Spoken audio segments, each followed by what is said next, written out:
Hello everyone, I'm Varun Agarwal, Senior Associate Editor at ETCIO, and I welcome you all to our new video series called DX Café. Today we are talking about digital transformation, and for that we have with us a very special guest.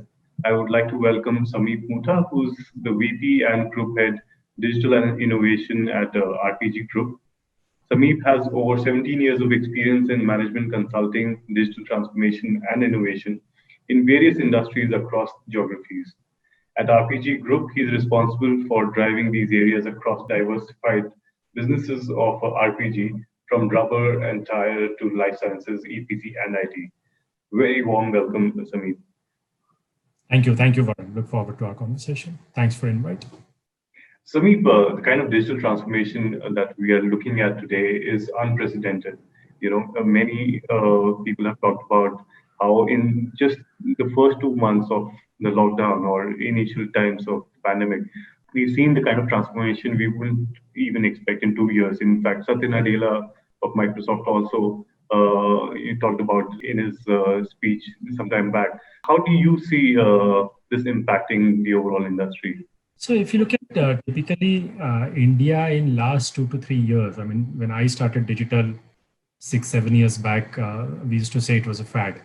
And now that fad is truly becoming a force for people who were early adopters of the digital. But if you look at what happened in the COVID is that it gave a big push for two reasons. One is the COVID put a lens on business continuity, and second important lens on risk management, a risk which is risk to your businesses, whether it is coming from your partners, vendors, suppliers, employees, the risk which is resulting back into the business continuity. Now, those two lenses and angles started giving a push, and this push this time came from multiple different players in the ecosystem. It came from your customers, vendors, employees. Imagine a B2B businesses like RPG. Some of our businesses are largely into the B2B. We've got our customers started asking for doing things which are virtually, remotely, which was very unheard of, unbelievable. So the push started coming from customer also. It was not that, the company had to take certain initiative, but because of the push that came from the ecosystem player, that became a lot more important. The second is not just in the early months of the COVID, but if you look at as we get back to the businesses, every business, the focus is going to be do more with less. You've got 1 quarter which is lost, and whatever 9 months you can do, everybody's going to try and make. If you keep the consumer side and the demand side of it, saying that if that's going to come, the challenge on the manufacturing and the supply and the production side would be, can I do my 12 months business in a 9 months time? And there again, there would be this digital transformation, which would help in terms of lead time reduction, in terms of a cost saving. So both at the early stage of a pandemic, it came more in the form of a business continuity, saying how can we still do something, and how do we assess the risk that we have so that we have a better grip on our short-term and long-term visibility of a business. And now, as possibly we are learning to live with COVID, even if the COVID is not gone, the focus is how do we more with less? Because the less is not just in terms of a time, the less could be in terms of the manpower that you would have, so that the less is going to be on multiple resources that you will be having. And the focus is going to be how can I do more with that less? So I think these two things and the lenses has really given a good push to the digital transformation. Absolutely. And in fact, one of the interesting developments that have happened during this time is a lot of global companies are looking at India as a destination for manufacturing. When it comes to actually competing with other large manufacturing economies, how do you think India stands in terms of global competitiveness, in terms of also being fully digitized industrial unit? See, when you look at, there are two things. When you look at a country from a digital point of view, there are two things. One is that how government looks at it, which would be more from a, let's say, a digital payments point of view, e-governance point of view. So those areas, there is a lot of push from the government. And if you look at the India would possibly doing a lot better and much ahead in that curve. Our digital competitiveness would be somewhere in the top 50, 70 possibly. But if you look at an industry point of view, then sometimes I believe it's unfair to compare. While it's from a competitiveness point of view, one has to see how are you adopting digital from your productivity improvement point of view, etc. But let's say, for example, in Germany, when they did their own industry 4.0, it was a lot more about an automation. Where in India, it has to be more of enabling our people than pure play automation. So I always say that when you look at an Indian success of digital, it has to be on two things. One is that it has to be at large scale enabling of our people. Okay, not just always replacing and doing automation. That one view may not help us. We have to look at how do we enable our people to drive productivity, to increase quality. That will be the true industrial transformation from a digital point of view from India. Now, if you look at on one side, the government is taking a lot of effort, and that's why if you look at all this, either e-governance or the digital payment is getting good push, not just in the COVID, even before that. The second big is that the large corporates, which have actually, while COVID gave a push, but it's not that it was digital was new to us. Some of us already doing some of the effort. In fact, digital is always seen as, India is always seen as a case study market for the world in terms of digital when it comes to. But what happens is for us to, as to your question, are we globally competitive in our manufacturing or the industry side? That will only happen when we go to the second level of the pyramid, third level of the pyramid, and really at the bottom of the pyramid. So when the MSMEs and SMEs will start embracing, and there the challenges still rise because two or three things. One is that for that large bottom of the pyramid, access is still issue. When I say access, is access to digital and the digitalization from an industry point of view.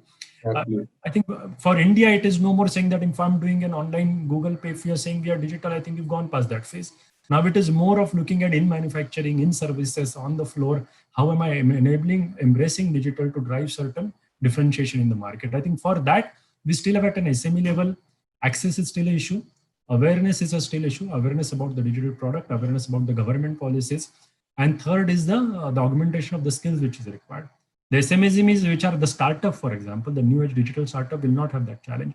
But a second generation, third generation, fourth generation startups or the promoter driven businesses, which is a large bottom of the pyramid, they still need to augment their skills on digital to really embrace it into the true spirit. So I think that's a very valid point. In fact, the kind of digital adoption we are seeing is phenomenal amongst certain SMEs. Some people are taking great advantage of simple tools like WhatsApp to become fully digital. And on the other hand, a lot of processes are still very archaic. And of course, there is a lot of learning that's required. So you're also part of CII. What does bodies like CII can actually do in terms of transforming MSMEs into this? When I look at CII or some of the central bodies, for me, their role is more like a coach of an IPL team or a football team, right? They're like a facilitator. They have to provide 3 or 4 things which enable this transformator at a scale. For bodies like CII, for example, it's not so much about whether the large conglomerates like Tatas and Birlas, are they adopting digital? It is more saying that can they create a digital as a movement in the country, and for which I think CII would have to play a role, and I think we are doing it in some extent. Some of the new initiatives that you will see in our during our conferences is possibly towards building some of the strong pillars or foundational blocks which are required for digital transformation at a scale. And some of them are basically skills, entire skills augmentation. There's a huge focus which is required there. The second I spoke about, which is access and awareness, and we're going to talk about the launch of the digital catalog that the CII is working on. And third, extremely important is the influential role between government and the industry in terms of looking at the new policies, in terms of looking at the new enablers, in terms of embracing those policies. As I said, a lot of time MSMEs and SMEs are not aware of what they can actually get benefited by some of those policies. So decoding those policies, interpreting those policies, taking them to the industry, going to the industry, bringing their voice back to the government, saying what are the actual real challenges for them. So I think that is a crucial role, just like a coach in the football team or a cricket team. I think that's how I look at how CII can enable this entire transformation. So you've actually been leading the initiative around India's first digital catalog, which you just talked about. Can you give some details about how that is digital transformation journey for SME? So if you look at it, when we looked at ourselves in the industry, the typical challenges, though I can probably say that at RPG, we were one of the early movers and some of the pioneers in some of the digital solutions. But a typical challenge when it comes to, and it's two sides of the story. On one side, we say that India is becoming the entrepreneurial economy where a lot of startups, entrepreneurs, VC money is going into the digital. You talk about Pune, Bangalore, Gurgaon, Ahmedabad. There are startups which are mushrooming every day. Every day you go to the VC circle, you'll find so many investment which is coming. But you go to the industry, and typical challenge would be, if I want to do a project, my struggle starts saying which is the right vendor. While on one side, there are these top big fours and the consulting firms, the SI firms, everybody will say that they do everything under the sun, whatever digital says, right? But on the other side, when you actually want to solve any business problem for digital, your cycle time of finding the right service provider, comparing the product, and then selecting that vendor, that entire process of vendor selection, finalization, right from identification to possibly starting a project can easily around 4 to 5 months. Now, that is something which we thought there is a way that we can democratize this. And what I mean by that is, there any platform, or can we build a platform which is more like an marketplace? Maybe marketplace is a too big an end state in my mind. But what I'm saying is that in India, can I go onto a site and look at saying that if I want to do a project in a smart manufacturing, if I want to do a project in a blockchain, if I want to look at drones which are underwater, for example, can I go into a website which gives me those list of vendors, and like a marketplace, like an Amazon, make it easy for me to consume? What it means is that, can it tell me who else have used that vendor? What is their feedback? What is their rating? Okay.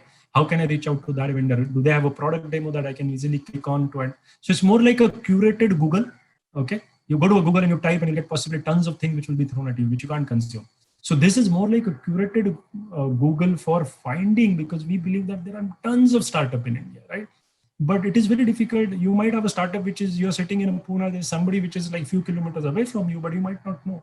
So I think that is what we are trying to bring through this digital catalog, which we are saying that you go on to that website and you'll be able to find a right and a relevant vendor with the voice of customers, saying that, you know, how do they look at that vendor in terms of the performance, the quality, product or services they have, the pedigree that they have, their foundational members, their product demo. So I think it will just fast track the industry's struggle from identifying to finalizing a vendor. And it will be on the other end side, it will be a good platform for the startups to go in one place to showcase their solutions to the industry. So that is an idea. I think marketplace is, yes, a big word I'm using, but right now we want to start with saying that, can we bring our entire ecosystem players on one platform?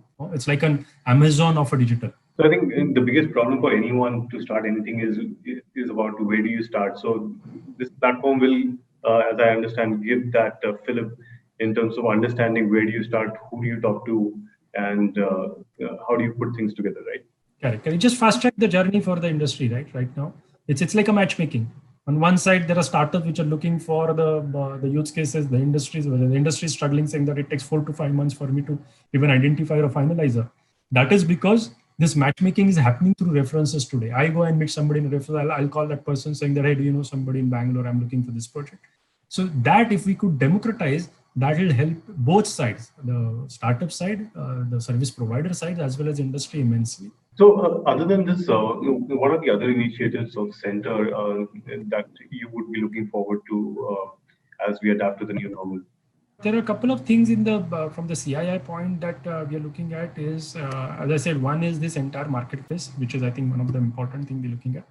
Second important is the framework that we have built in the CII, which is called the DEXL, which is basically digital transformation. The idea of this is, see, I spoke about the entire challenge of SMEs and MSMEs. It's not basically the challenge where the large conglomerates and the companies which have got possibly long patience and financial muscle to try something out, to take time to assess something, but it's those MSMEs and SMEs where we can reach and do their quick assessment to saying that in their businesses, for example, what are those quick levers and the hot buttons where they will get the benefit by using digital? Because one of the important answer when we talk about an ROI from a conglomerate and sitting in RPG, when I talk about it, it's different vis-a-vis when you sit in an SME or an MSME. For them, it's more like here and now, right? They can't really, their entire cash flows are get heavily impacted. You can't just go and say, okay, let's have this investment in analytics and let's build a team of analytics, have 2 data scientists hired. They want everything which is as a service, right? Because for them, that cash flow matters. So I think this entire digital transformation assessment would help start these 2 things that I said. One is that awareness, saying that how digital can impact me. Because today, I think as an economy, we have gone past saying that why digital and what digital. The time is how. You have to speak to any entrepreneur which is a little more aware and would have possibly got exposed through certain conferences to the subject, he would say, I know it. It's not that I don't know. It's not that you need to tell me why digital. The challenge is, how do I go about it? And that how is possibly we will try to address through this initiative of Dexel. And the second important thing I spoke about was the digital catalog. Apart from that, yes, we do a lot of virtual conferences on a topical subject, when cybersecurity is becoming important. That one of the pillars that we've looked at. So time and again, I think the idea is to bring those workshops and sessions in the virtual format so that awareness goes up. But I would look at these two initiatives, which would really help us build that scale, which I spoke about. I think those sound like great initiatives, and best of luck for these initiatives that you're a part of. And thank you so much for joining us, Samir. Sure. Thanks, Varun. Thank you so much for reaching out. Appreciate it. Take care.